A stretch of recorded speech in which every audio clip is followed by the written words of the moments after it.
Okay, we have like 2 more quick topics, and then that's all of the content for this exam. All right. Cool.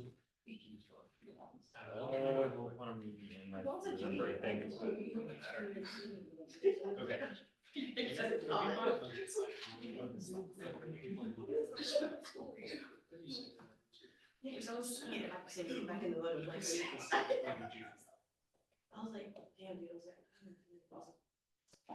Okay, so we can, in addition to halogenation at the alpha position, or doing like aldol reactions where we're reacting at the alpha position, we can also do alkylation. So unsurprisingly, the first step is to form the enolate. And then the second part is going to be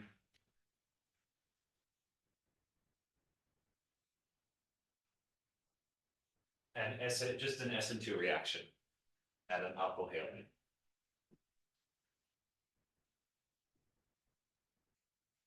So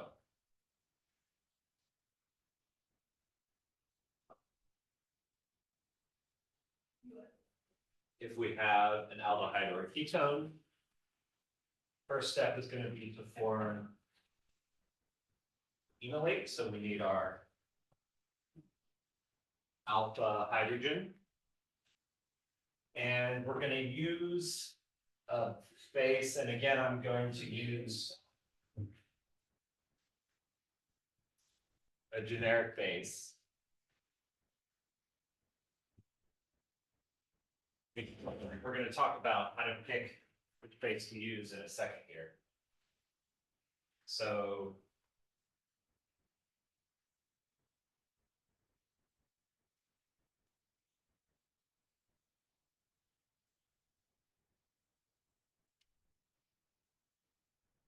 form the enolate.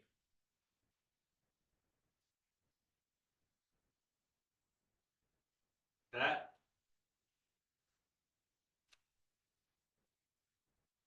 And then all we need is an alkyl halide.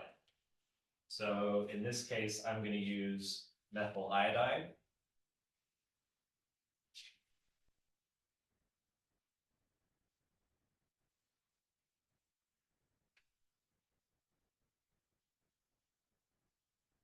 And to draw an SN2 reaction, we just need that.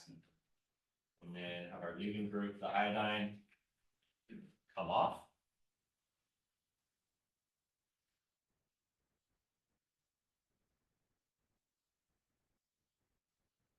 So the product of that reaction is forming a bond between the alpha carbon of enolate and whatever our alkyl group is. So what we get for the product is alkylation at the alpha carbon,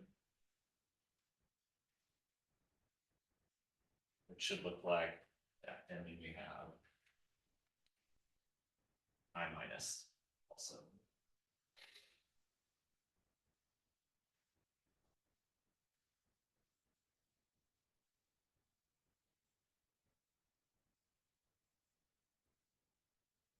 Okay. Why did you draw it like that?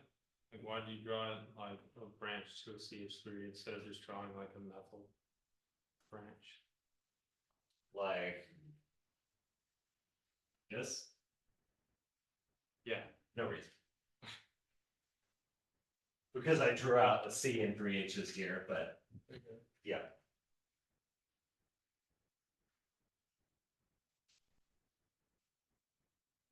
I drew it out with the CH3 in the notes. It doesn't really matter. Okay, so here's sort of the tricky part when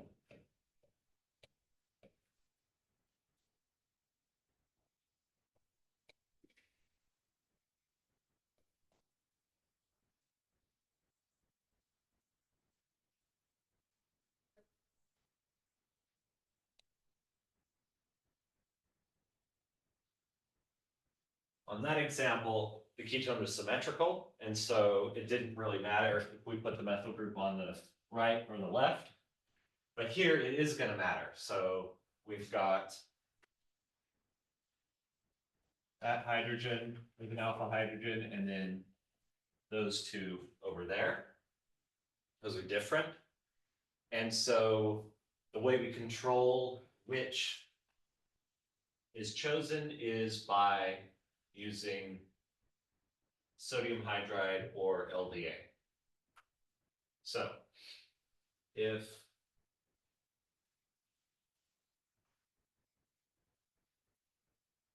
we first use sodium hydride, and we generally do that at room temperature, RT.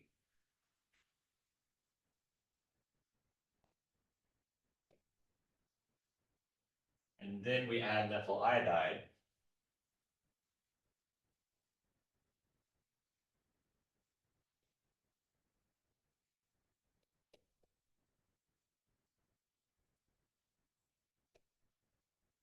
And I brought the CH3 this time, Betty. Is that okay? So when we use sodium hydride, we get substitution or alkylation at the more substituted alpha carbon.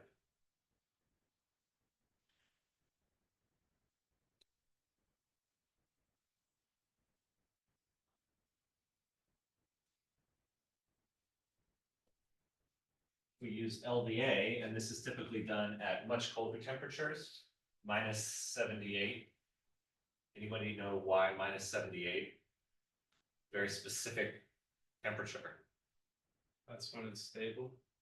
That's the temperature of dry ice when it's sublimating. So you get either acetone or isopropanol and put dry ice in there, and it cools down to -78, and you can put your reaction in there.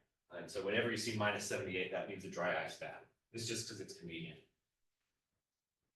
Okay, so we do that, and then if we also use methyl iodide, unsurprisingly, I've told you that these are going to give different products, and indeed,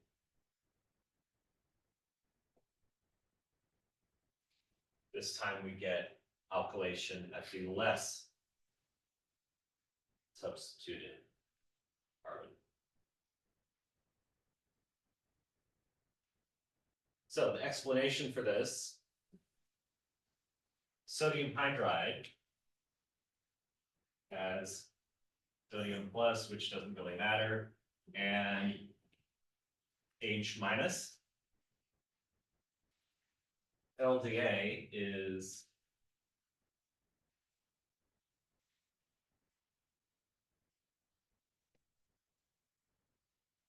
that.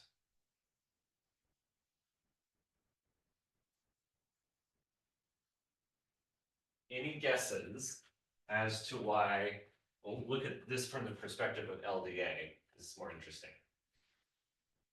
Any guesses why LDA would rather grab these protons versus that one, based on its structure?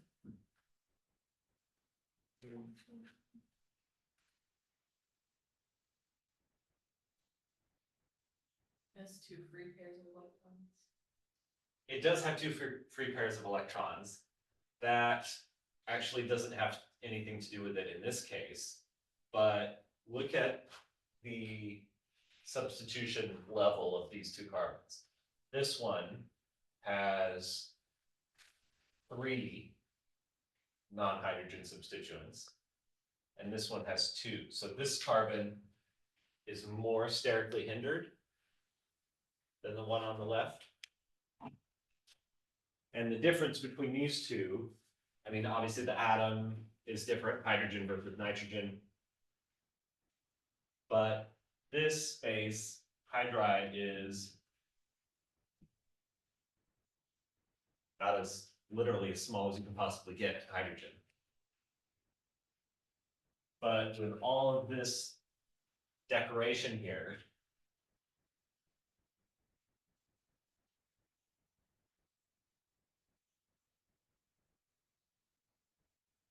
pretty sterically hindered. You could get more sterically hindered if you really wanted, but.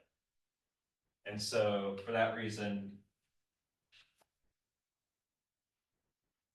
We call LDA bulky.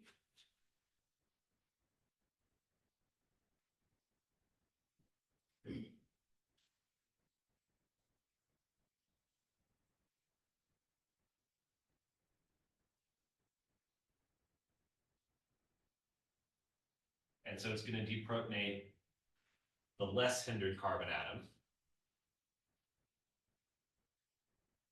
For sodium hydride,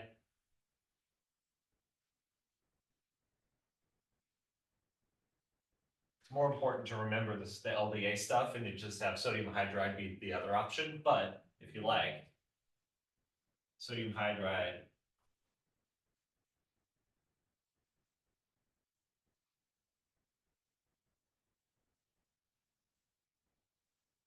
ends up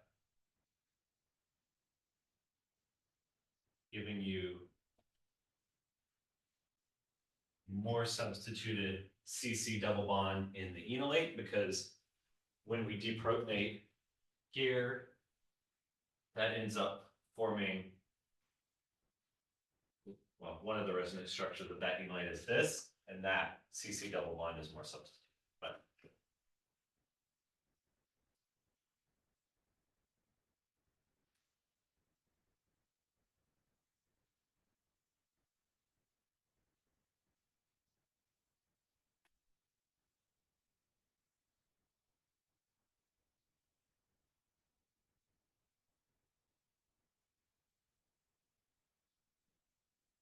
oh yes, sorry. It's okay. I probably should have asked this like months ago, but when like in LDA, when the lithium is just hanging out near the sodium, Yes. what does that even mean? Like, are they bonded? Like near the nitrogen, Yeah. they are, so that's an ionic bond rather than a covalent bond. And generally speaking, these reactions are happening in a solution. And so while the covalently bound N minus part of the molecule is one unit, the lithium can float around and it can associate with another of the N minuses. It doesn't do anything in this case. Is it forming one of those block structure things? Like the crystal lattices, if it was in the solid phase, yes. But that's almost always handled in solution. And so it's just a bunch of ions floating around, whizzing past each other. What it eventually ends up as is lithium hydroxide when you, no. Well, if you end up quenching it with water, it would. But the iodide leaving group, that's going to end up attaching to the lithium, and that's probably insoluble in your solid. And so that will crack out as like a white powder in that reaction.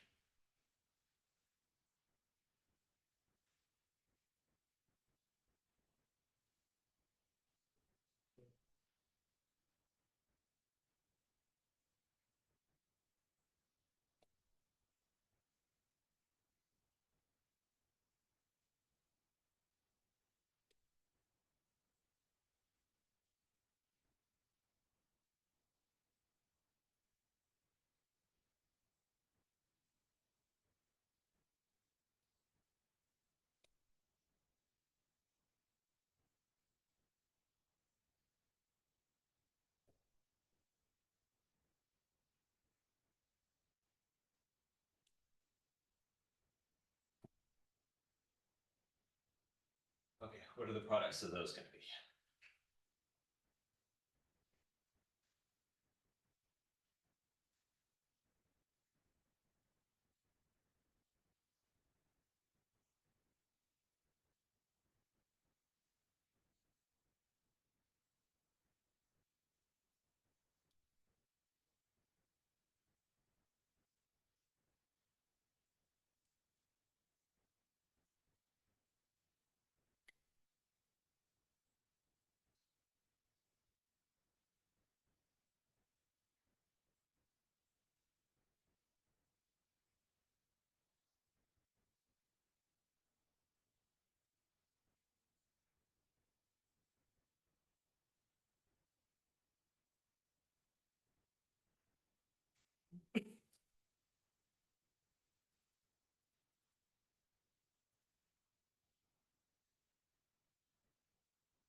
Volunteers?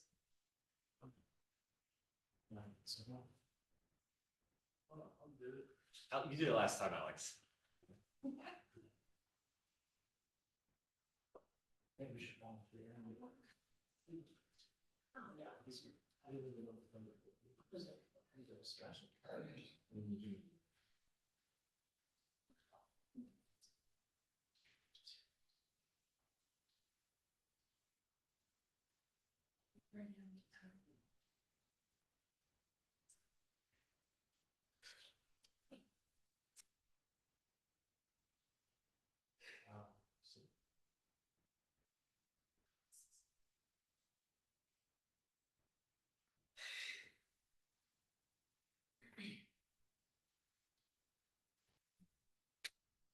All right, so.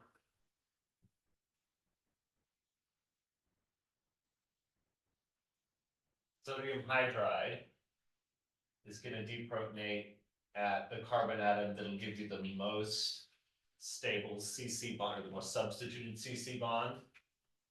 And so that would be this CC bond, and so that's the hydrogen that gets deprotonated, and so that's where our alpha group, in this case, ethyl group, with 2 carbons, goes right there. Then LDA is bulky, and so it's gonna go for the least sterically hindered side of the carbonyl, which is gonna be there. And so we get a methyl group added on there. Questions on that?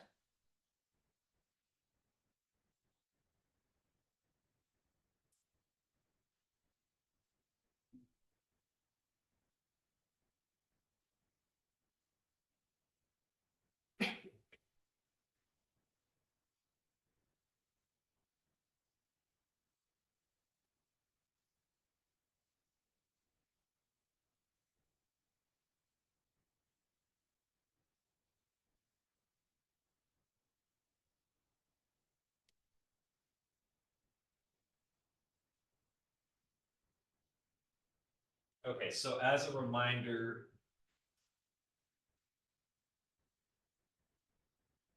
when we have a CC double bond that is directly next to the carbonyl, this is an alpha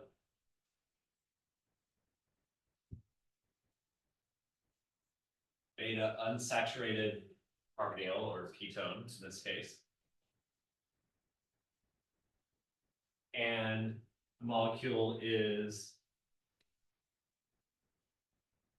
conjugated. So we can draw a resonance structure first by doing the carbonyl, and draw this resonance structure.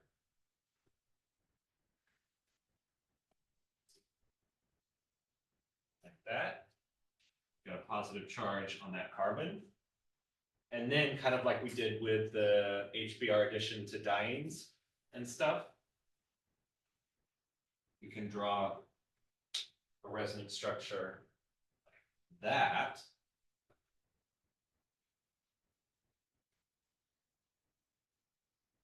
Where we now have a positive charge on this carbon because it only has 1 hydrogen and it used to have that double bond connected to it. So an alpha beta unsaturated ketone has resonance structures with the negative charge on the oxygen and with a positive charge either at the old carbonyl carbon or carbonyl alpha beta carbon. So sort of like overall,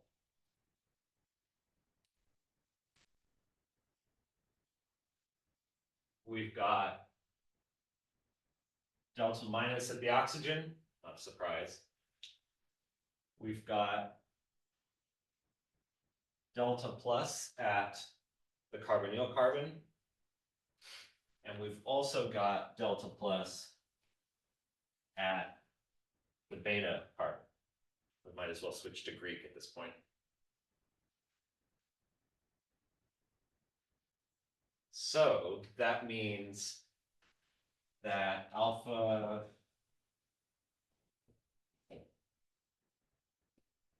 beta unsaturated carbonyls are electrophilic at carbonyl carbon and at the beta carbon. So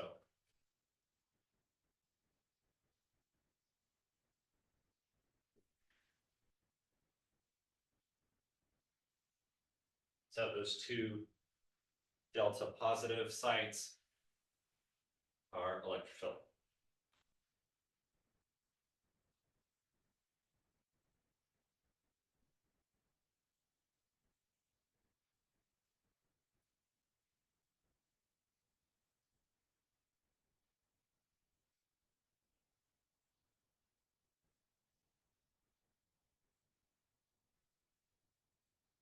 So we can do addition reactions at either of those two locations. And there's a wide range of different kinds of, well, different kinds of addition reactions and also different kinds of reagents you can use to get the addition reaction that you want. We're just going to talk about alkylation.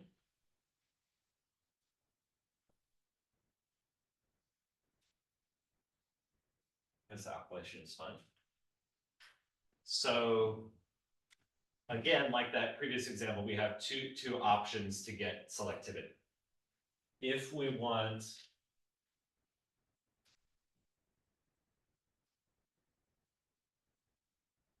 to use the electrophilicity of the carbonyl carbon,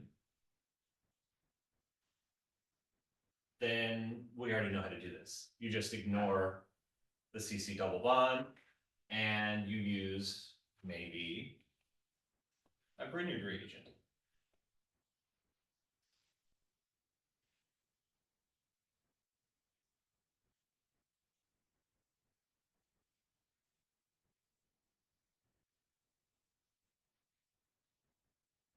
So you can get alkylation there. We already know how to do that.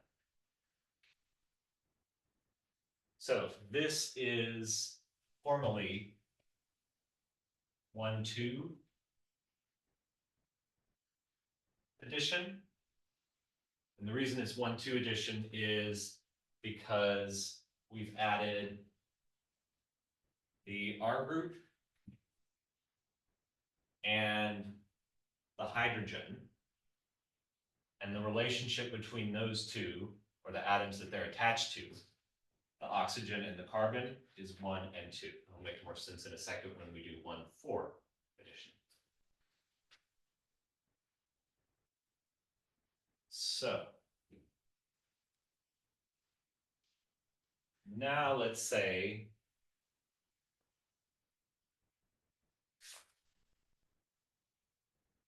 that instead we want to take advantage of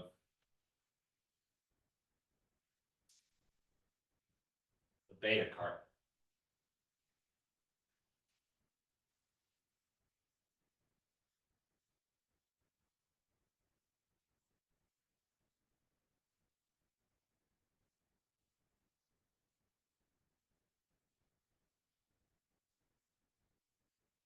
For this, we're going to use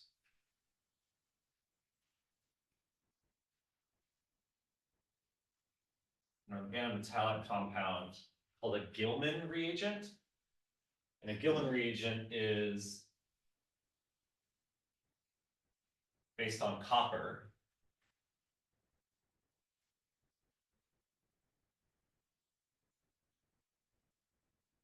So it's copper with 2 R groups, a minus charge, and then a lithium cation.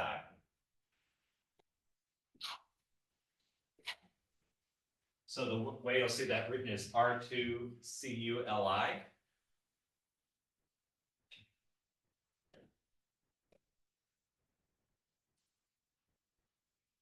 So what happens here is, well, first we get to an intermediate.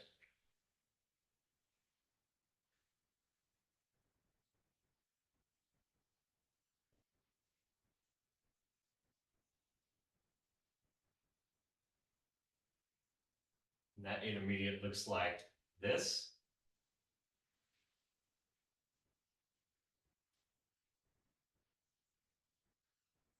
Now, as you can see, this is an enolate. Well, actually, let's show, no, don't do that. Let's show instead the protonated form. Because that will better show that this is 1,4 addition. So this is an enol. And the two things that we've added, the R and the H, are now 1, 2, 3, 4 atoms away from each other. Don't worry too much about the 1, 2, and 1, 4 business. Just want you to see where this comes from. And as we know, the whole keto enol atomerization thing for ketones, the ketone form is the most favored.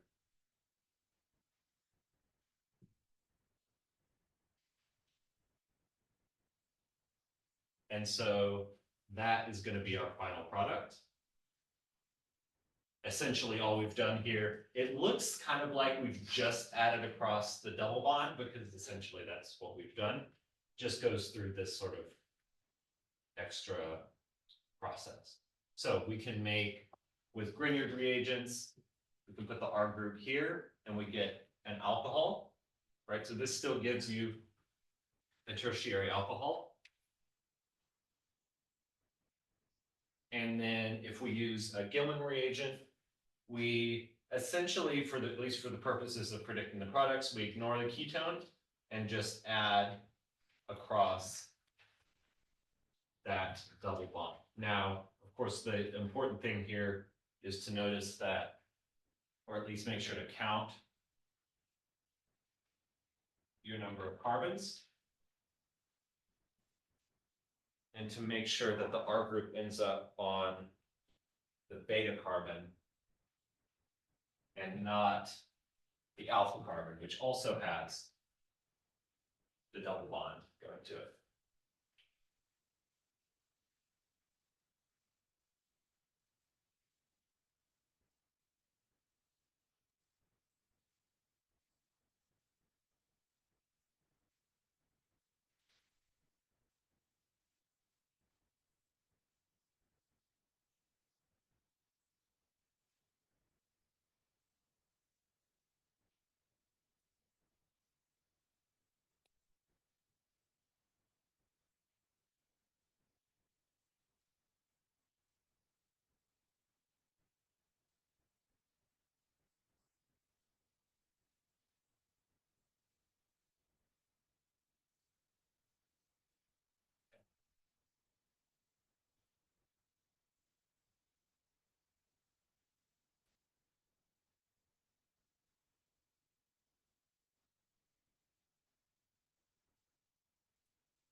So I know I call all of this conjugate addition reactions.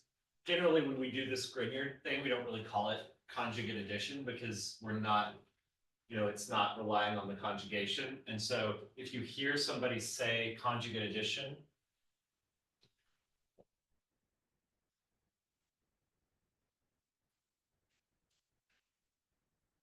they're talking about this installing stuff at the beta carbon thing.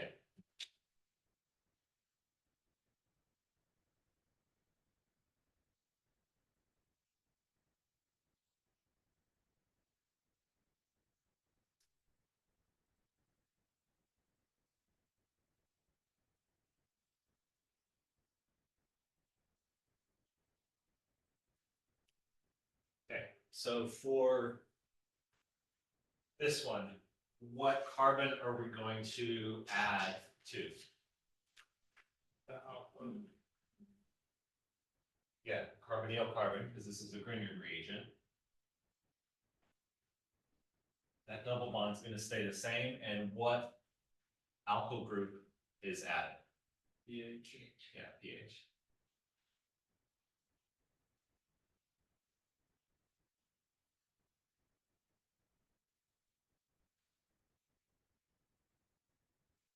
What about this one? Which carbon is gonna get alkylated? Yeah.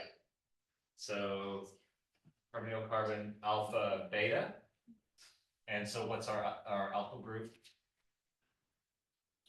Ethyl, yeah. So you could write ET or actually write out the ethyl group. This double bond is gone and we still have the ketone.